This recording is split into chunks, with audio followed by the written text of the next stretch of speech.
হ্যাঁ রে লুপা, তুই তো বাড়ির কোনো কাজ করিস না, ছেলে তোকে কি দেখে পছন্দ করলো? জানো মা, ছাদের উপরে যখন আমি ওইসব ভিডিও দেখছিলাম, আমার পুকুরে আঙুল দিয়ে কত কত করছিলাম, আর তোমার হবু জামাই ছাদে দাঁড়িয়ে দেখে নিয়েছে।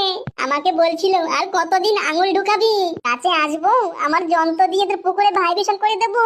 কি রে লুপা, হবু জামাইয়ের সঙ্গে বিয়ের আগে তুই অসভ্য কাজ করেছিস।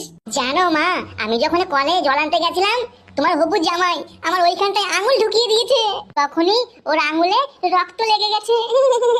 তার মানে হবু জামাই তোর পুকুরে টুনটুনি ঢুকিয়ে ফাটায়নি, আঙুল ঢুকিয়ে ফাটিয়েছে। ওই জন্যই তো মা প্রথম ঢুকানোর সময় ব্যথা করেনি।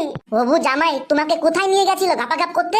তোমার জামাইয়ের বাবার পকেট থেকে 3,000 টাকা চুরি করে হোটেল ভাড়া করেছিল, তাও ওই হোটেল।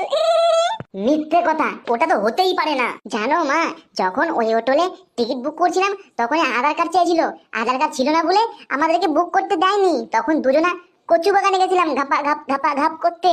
জানো মা, তোমার হবু জামাইয়ের টুনটুনি পাখিতে শুয়োপোকা কামড়ে দিয়েছিল।